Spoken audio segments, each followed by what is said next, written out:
Ladies and gentlemen, welcome to the November 3rd, 2025 work session of the Mayor and Town Council for the Town of Forest Heights, Maryland. The time is now 7:32 and this meeting will come to order. Madam Clerk, please call the roll. Councilmember Hines, Present. Councilmember Kennedy, Councilmember Brownson, Here. Councilmember Little, Present. Councilmember McDonald,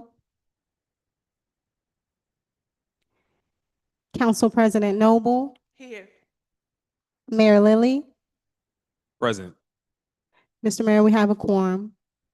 Thank you, Madam Clerk. Next, we will have a moment of silence, please.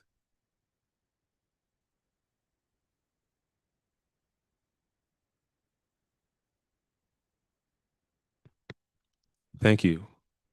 Next, we will have the Pledge of Allegiance, and I ask that all who are able will please join us in standing.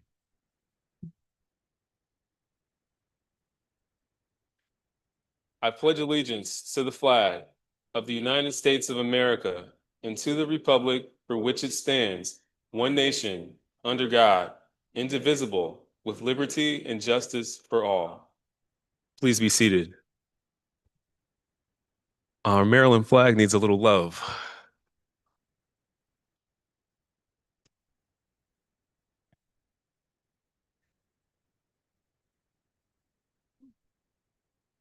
Okay. All right. Next, we have the minutes for October 15th, 2025. These minutes were distributed in advance. Are there any updates or corrections to the minutes from October 15th? Okay, hearing none, the minutes are accepted as presented in the agenda. Next, we'll move to approval of the main agenda. Is there a motion to approve our main agenda tonight? I'll make a motion that we approve tonight's agenda. I second. It has been moved and seconded that we approve tonight's main agenda. All in favor, please signify by saying aye. Aye. Are there any opposed? Hearing none, the ayes have it. The agenda is adopted. Next, we will have council member and mayor reports, and we'll begin in Ward 1 with Councilmember McDonald.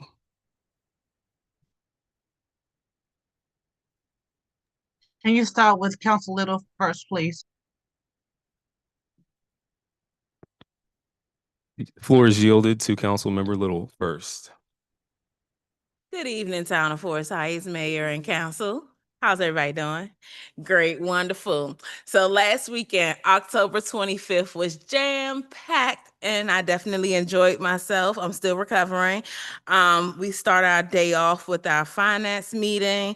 During our finance meeting, we had Council President Noble, Councilmember McDonald's in attendance, as well as a few guests. Councilmember Brownson, Mr. Clayton Jackson, and Mr. Todd Frankenfield were there. During the meeting, we discussed our budget versus actuals, transaction reports, assets, and balance sheets. We discussed maybe potentially like saving for replacing town vehicles. So just making a line item for how we can bring in, revenue or save for replacing town vehicles. And also for making plans to make a line item for saving for a retirement plan in the future. Then after that, we had our Ways and Means meeting, but I'll let Councilwoman Brownson discuss that. Then we had a fun-filled evening with our annual Harvest Fest, which was another successful year. We had a great time with neighbors and elected officials. Smells of fried food, both sweet and savory, filled in the air. I'm actually reading from Keith's report since he won't be in today. And the laughter, screams of children picking pumpkins almost as big as themselves. They were some big pumpkins while running from ghosts and ghouls was a treat to see. Great food, spirits, and community was prevalent at this year's festival. Special thank you to the Departments of Public Works, Willow Collins, Councilwoman Little, Councilman Kennedy, and Councilwoman Hines for being passionate and excited to help plan and execute this year's festivities. That is all for my report. Thank you. Thank you, Councilmember Little. Next, we'll go to Councilmember McDonald in Ward 1. Good evening, everyone. Let's see. So I attended the Greater Washington Region Clean Cities Coalition Award Luncheon that I mentioned last time we met, and where the town was acknowledged for its sustainability efforts, particularly around EVs. Also, and Mayor Lilly will talk more about that. Then the Green Team meeting is scheduled for December the 6th. So those who are able to attend to come and support, please come out, because we're going to be talking about the Green Team Action Plan and some things that we're looking forward to doing next year. The town will continue its partnership with WABA, the Washington Area Bicycling Association. And so Mr. Holland has been doing some work on that. And then the community garden will be closing for the season, and we'll have a Zoom meeting to that effect sometime in December. Thank you. Thank you, Councilmember McDonald. Next, we'll go to Councilmember Brownson, Ward 2. Good evening, everyone. As Councilwoman Little mentioned, we had our Ways and Means Committee meeting on October the 25th. And the same people that were in attendance at the Finance Committee were at the Ways and Means Committee meeting. And one of the things we discussed our ongoing issues from our last meeting, which were annexation and funds to try to finance the retirement plan for our staff here. So some of the things that we discussed were, and with the treasurer, were that we need to try to fund the retirement fund and have money available for the actuaries when they come in. So one of the things we discussed was setting aside a line item on this budget now with a zero balance, and then as funds come in, put them in that line item, so that in FY 27-28, there will be money there to do the initial down payment for the retirement fund. He thought that was a good idea, so I'm bringing it before the council to see if that's something that's doable. To put a line item on this year's budget with a zero balance in it, and as funds come in, use that, have it ready for the exact down payment for the exact actuary. So I hope that's something that we want to do.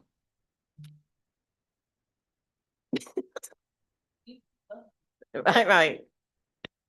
Okay, yeah, continue. Okay. And we also discussed, ways that we can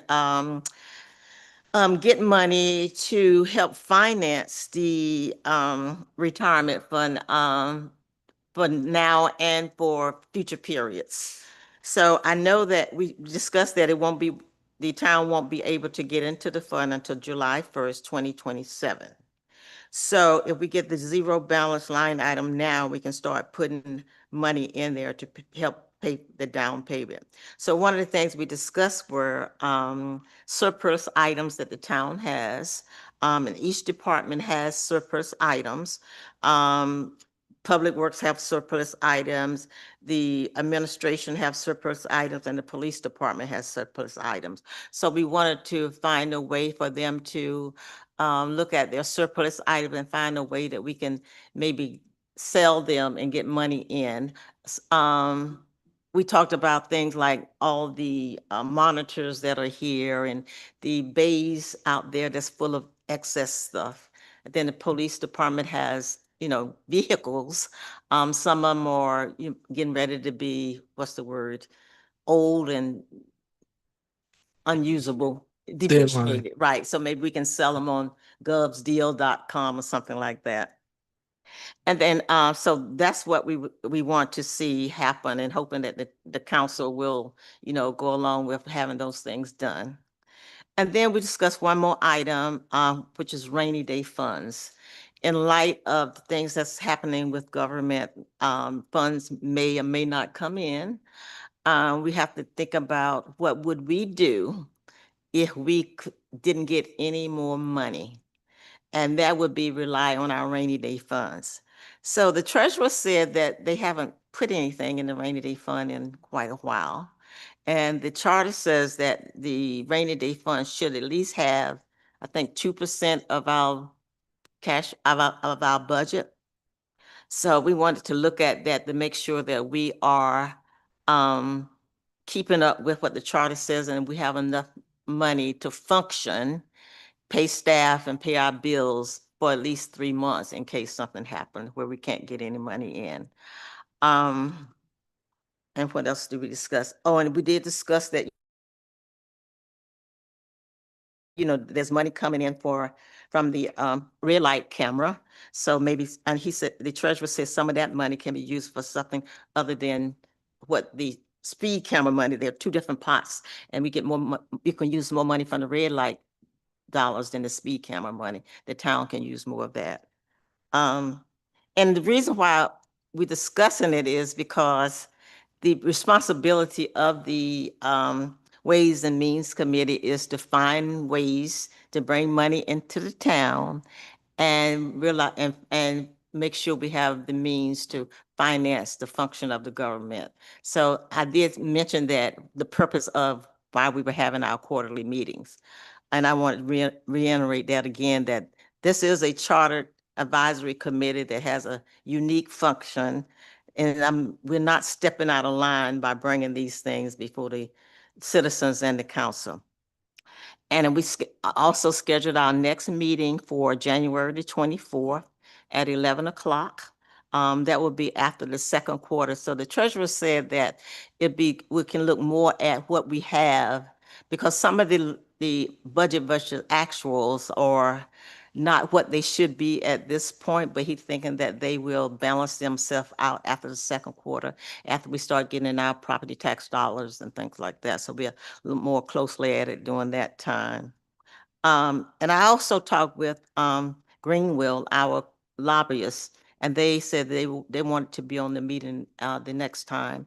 So I'm hoping that we can have that meeting via Zoom and open to the public so that they can chime in and see what they can help us with. Okay. And that's all I have. Thank you, Councilmember Brownson. Yes, we are glad to hear the recommendations come from the council committees to the full body.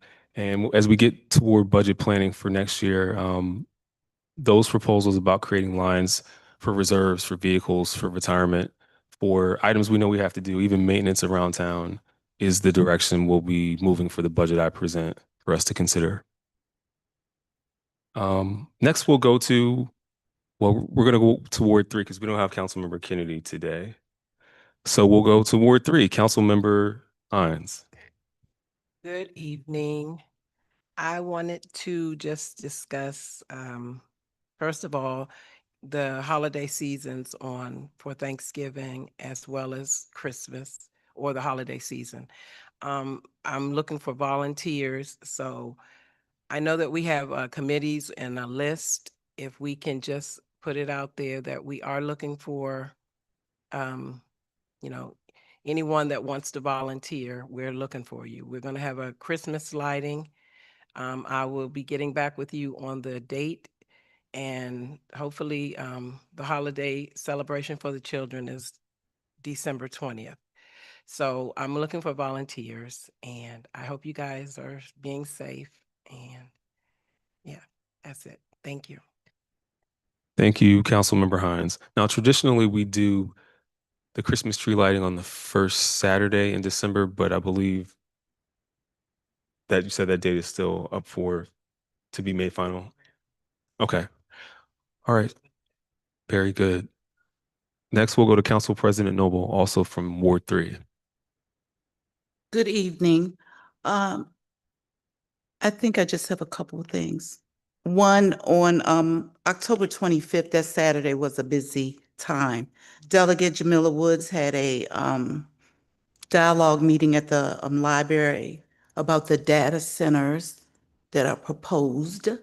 And she had a panel of panelists who discussed the pros and cons of data centers coming to the county. And one main concern, I guess, for the county, from the county perspective, is that they're in a deficit, like the federal government, like every other place. So they need to look to generate other means of revenue. Also,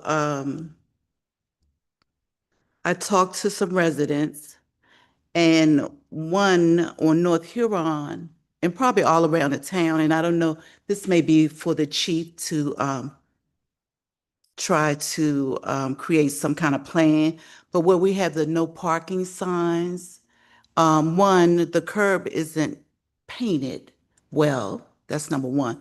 Number two, I don't know how old or how long those signs have been there.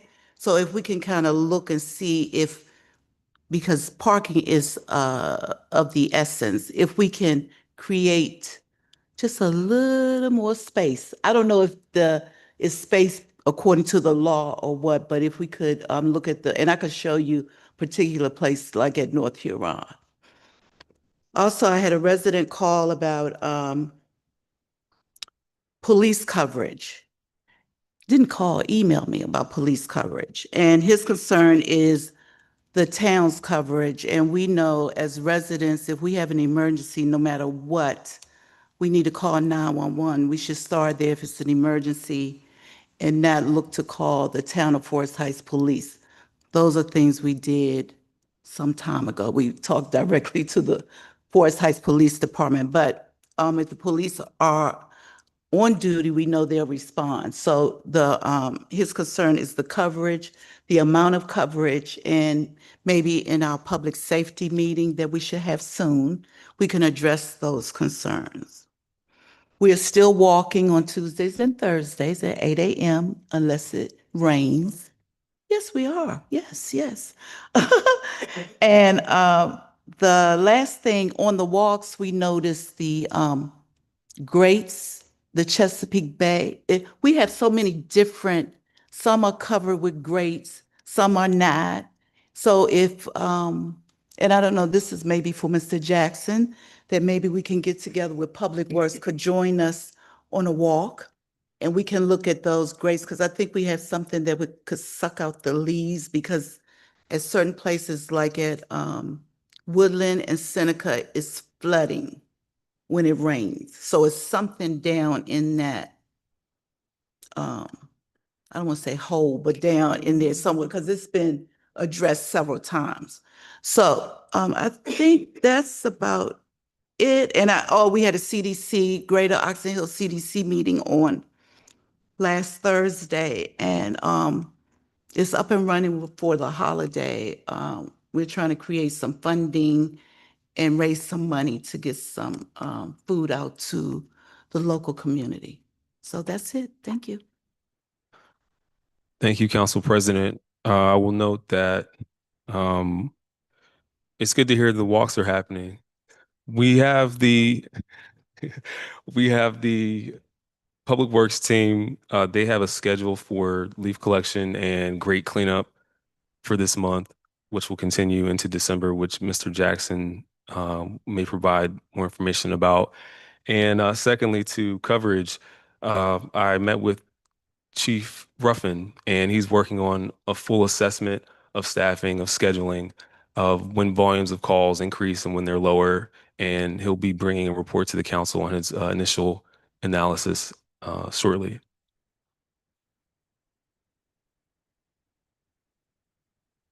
Okay, now I'll present for those in the room and those at home.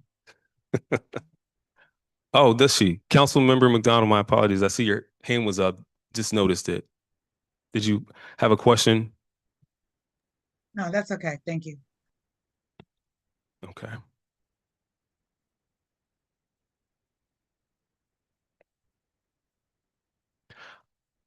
Since our last meeting, we have shared the WSSC sewer line project updates. This is a project that will take place along Seneca and North Huron.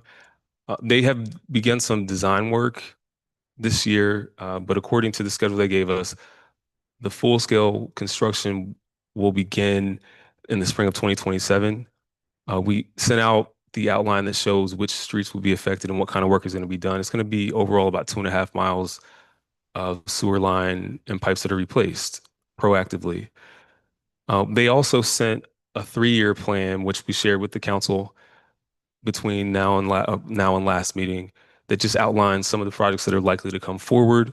So we'll continue to keep residents updated as we get that information. For residents that are impacted by the shutdown, meaning if you are a federal worker who's been furloughed, PEPCO is offering expanded support for residents impacted by the shutdown. They're offering some things such as payment plans that spread your utility costs over 12 months, budget billing, which gives you a similar cost for your electricity every month, regardless of what that month's bill was, and then waiving late fees for up to 30 days. So we've got a phone number there, 202-833-7500, or you can go to pepco.com/bill support to learn about those options. The Chesapeake Bay Trust has started a rain check rebate program, which is open to Prince George's County residents and businesses and nonprofits, it seems, as well. You can receive as a resident up to $6,000 or as a business up to $20,000 for eco-friendly projects like rain barrels, permeable pavement, green roofs, and conservation landscaping. Now, that's an up to amount. There are qualifications and requirements, and there's several smaller projects that could add up to that amount. But the information, if you'd like it, is available at cbttrust.org/rain check rebate. And the flyer there also has more information about what kind of projects qualify and how you can get started to take advantage of those. Given the extended federal government shutdown and the fact that SNAP benefits and other food subsidies were not paid out as they normally would be for November, the farmers market team, which includes Ms. Kathy Clark, Ms. Cynthia Mann, and some other residents, will be distributing free vegetables and produce, which consists of onions, potatoes, sweet potatoes, other vegetables like that, and some other prepared food items on Wednesday, November 5th, which is 2 days from today. They'll be at St. Mark AME Church from 11 a.m. until the supplies last. That's next to Henry Soul Cafe, if you're not familiar. And we're going to be looking at some other ways we can partner with our faith-based organizations and other nonprofits to provide food and other support options if this shutdown continues and people continue to be affected. The I-495 Express Lane toll project that was proposed on the Woodrow Wilson Bridge went to the Transportation Planning Board, which is a multi-jurisdictional body that oversees projects for Northern Virginia, Washington, D.C., and the Inner Beltway area for Montgomery and Prince George's County. That project was postponed. They were set to vote on an approval or a denial, but they instead postponed that project and a final decision until 2026. So it's not over. We'll keep you updated as we learn about new hearing dates or new information about if the project's going to be reconsidered or canceled altogether. And we bring this to you because it would have affected residents who live in Forest Heights. There would have been tolls going on both lanes of the bridge, as well as an expansion of the bridge, which would, we believe, contribute to traffic impacts and also change the costs for those who didn't want to endure traffic. Now, we know traffic is bad on the bridge and in the corridor, so we hope that we can, as a council and community, also provide suggestions for how the traffic issues can be alleviated in a way that doesn't negatively affect residents who live in this immediate area. I was invited to represent Forest Heights at the Smart Cities Connect panel, which is going to be a Smart Cities Fall Conference and Expo. This is going to happen at National Harbor, November 19th to the 21st. The date that I'll be speaking about some of the ways that our town has used technology and sustainability to guide smart growth. That'll be on November the 20th. And the other nice benefit is that this conference is offered for free for municipal employees. So full-time employees of the town of Forest Heights had the option to attend the conference for free to learn best practices from cities around the country. As Council Member McDonald mentioned, she and I attended the Greater Washington Region Clean Cities Coalition Award Ceremony at Martin's Crosswinds on October 23rd. And we were happy to bring back an award to the town for its efforts in EV charging and being a trailblazer, even as a small town in the region. Well, we were recognized along a lot of other groups, some organizations in other cities as well. We had a great Harvest Day Festival, which was already been spoken about. These are just some pictures, and I just want to highlight that in one picture, we had somebody show up with a Redskins hoodie. He had on the right team. We had the home team represented. Now, we know we have a lot of Cowboys fans in the community, and although that's their choice, we still welcome them into the community nonetheless. We love them the same. Right, that's actually one of our card game participants who's there. Yeah, Mr. James.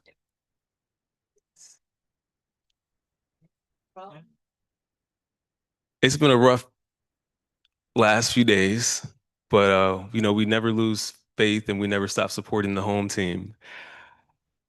And also, I just want to put an exclamation point on some of the food items. The crab balls this year, oh my goodness. Mr. Keith Holland's mom was on the fryer that day, and we're definitely hoping that will be a staple for Harvest Day coming back next year and upcoming years. And I want to thank Chief Ruffin, who was there all day, met a lot of residents face to face, and it was a great introduction for one of your first events. Was that your first townwide event, Chief?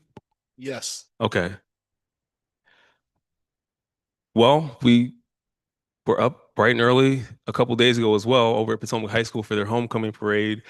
And in the photograph, Chief Ruffin and I are there, but this is also one of our students who's actually on SGA and is on Principal's Honor Roll at Potomac High School and lives in the town of Forest Heights. So we just love to see students who are doing their best and representing the town with academic excellence.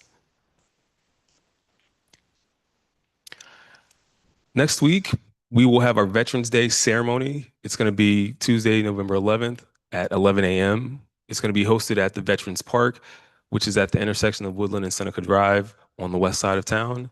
And this year, we're happy to announce that the Oxon Hill High School Air Force JROTC is going to be participating with us.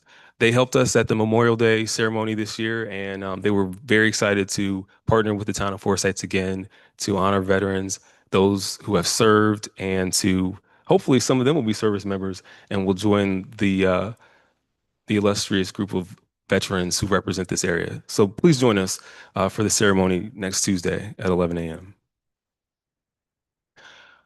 Team game night is coming up. Our youth ambassador, Mr. Marley Cashwell, who is on the honor roll and on the football team and several other things at Oxon Hill High School, came up with an idea to tag on to the game night that happens on third Fridays. So this month, it'll be November 21st from 6:30 to 8:30. We'll have the regular programming, and then from 8:30 to 10:30, we're going to open it up to the youth to kind of hang around, to play some games, to talk, and to let us know what they're looking for to contribute to and also see in the town of Forest Heights. So keep that date on your calendar. And thank you to Mr. Holland, who's helping to put that together, and some of our folks at Oxon Hill who are going to help find volunteers and chaperones. Just a couple more upcoming events and reminders very quickly. Prince George's County Executive is having a climate summit. They've asked the town of Forest Heights to be represented just to talk about some of the things we've done around planting trees, around the beautification at Modoc Park, and other sustainability initiatives that we have led on. So I'll be speaking there on November the 19th at 11 a.m. And then I was able to talk to Abundant Life Ministries. They are doing their Thanksgiving Day feast yet again. It's going to be Thursday, November the 27th. It starts at 10 a.m. and runs to 2 p.m. And this is a great feast that's open to residents and community members who are looking for a meal that day. They've been doing this for several years, and we're happy that they're bringing this back again. So we hope that those who are in need can go right down. Abundant Life Ministries is right here on Livingston Road, right next to the 7-Eleven. And that concludes my report. Next, we will move on our agenda to public period. Public period is a time where residents have or community members can speak to the mayor and council and provide comment. You have 2 minutes to speak and provide your comments. We may be able to answer your questions now, but if we're not, we will provide them at a later date from the appropriate department head or official. Is there anyone who wishes to speak during public period at this time?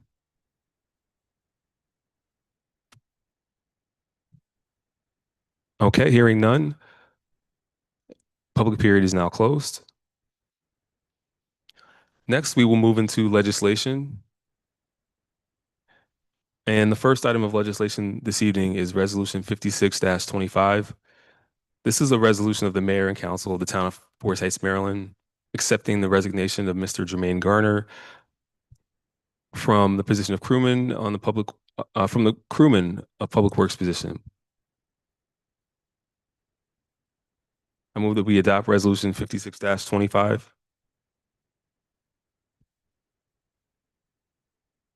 It has been moved and seconded that we adopt Resolution 56-25. Discussion. Earlier this month, or actually later last month, Mr. Jackson sent notice that Mr. Garner has decided to move on and pursue some new experiences.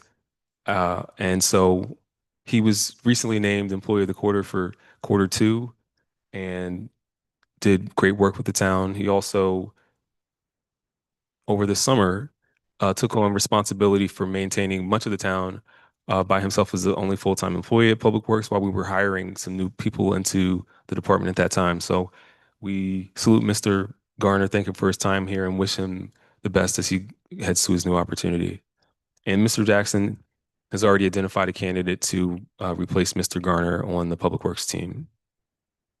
Is there any further discussion on Resolution 56-25?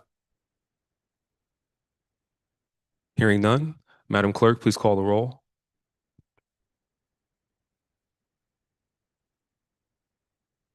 Councilmember Hines, Yes. Councilmember Brownson, Yes. Councilmember Little, Yes. Councilmember McDonald, Yes. Council President Noble, Yes. Mayor Lily. Yes. The vote is unanimous. The motion carries. Thank you, Madam Clerk. Next, we have Resolution 57-25. This is a resolution of the mayor and council of the town of Forest Heights, Maryland, approving the appointment of Marcus Hammett as a strategic planning commissioner. Is there a motion to approve Resolution 57-25? I make a motion to what? Approve Resolution To 57-25. Resolution, yeah, that's what I make a motion for. Yeah, you say it. Can you say the rest for the record? Yes, I make a motion to approve, Resolution 57-25. Is there a second? A second. It has been moved and seconded that we approve Resolution 57-25. Discussion.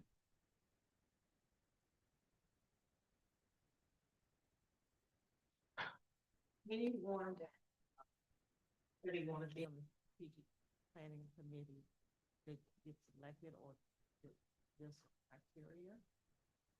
Well, just that they submit a resume and then the council votes on it. Yes. Mr. Hammett, and just to give some background, Mr. Hammett's lived in the town for several years and has participated in several events, including at the community garden in some of our past cleanup days, and indicated that he is interested in helping the town to plan long-term for the direction that it will go and remain committed to smart growth. Any other discussion on Resolution 57-25? All right, hearing none, Madam Clerk, please call the roll.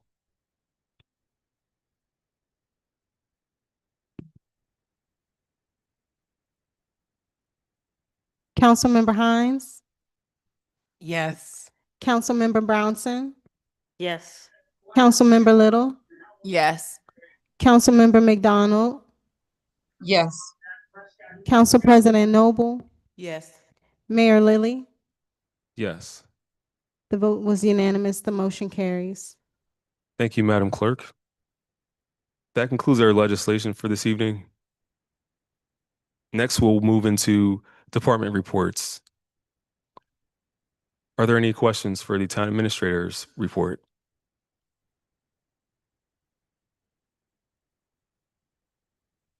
Okay.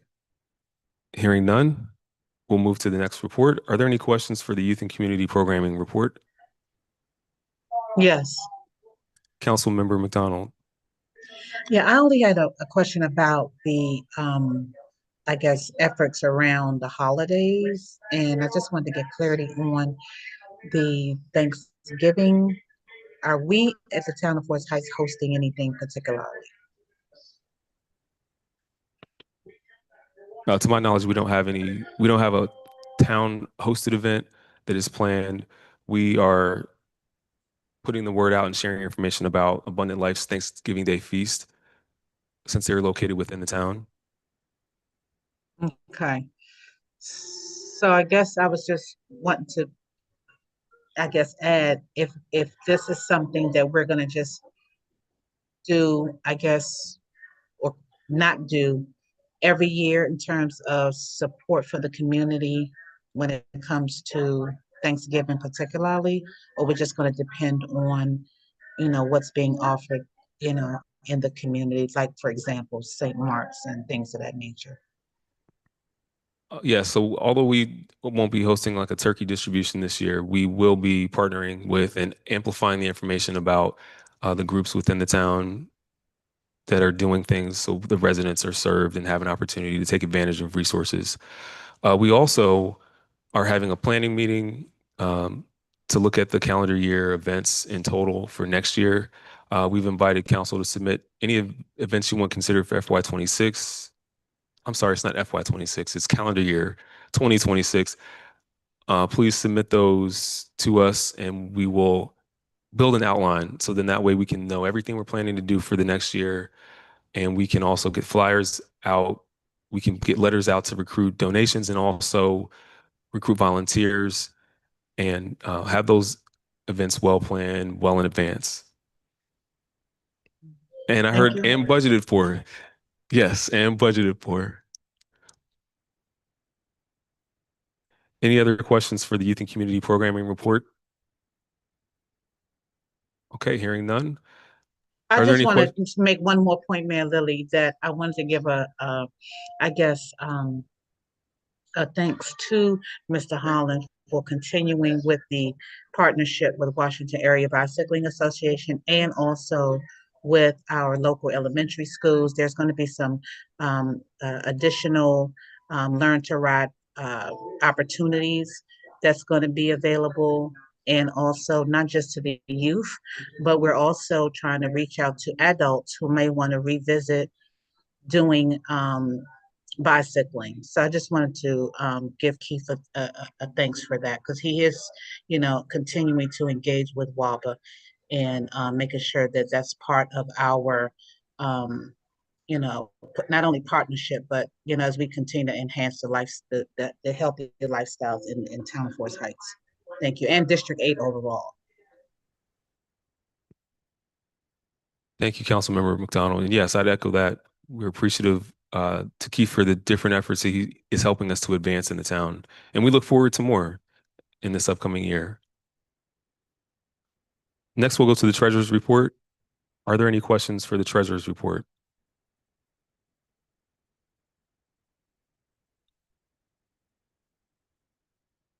Okay. Hearing none, next we will move to the Police Department Report. Any questions for the Police Department Report?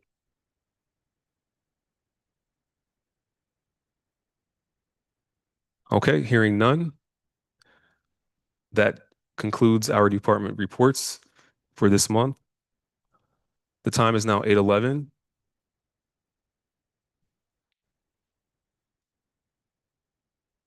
Oh, okay. My apologies. I couldn't hear. There was another report. There was Town Administrator and Project Manager report. Council President Noble has a question. We did the. We did that one. I just had a, I guess, question. This is for Mr. Jackson on the Black Hawk Lane. We have the two proposals, but I didn't see any references of their work or anything. Is it possible to get that? So those proposals will be discussed between now and the third Wednesday meeting. We will, I will reach out to each individual council person and we can discuss the proposal. With the proposals should be discussed in closed session until the council reach an agreement on which firm to select. And the proposals are just for the environmental study. Thank you. Thank you, Council President. Okay, at this time, that concludes our department reports, and that also concludes our agenda for today. The time is now 8:13, and this meeting is adjourned. Woo-hoo. Thank you. Have a good evening, everybody. I'll see you, Council President.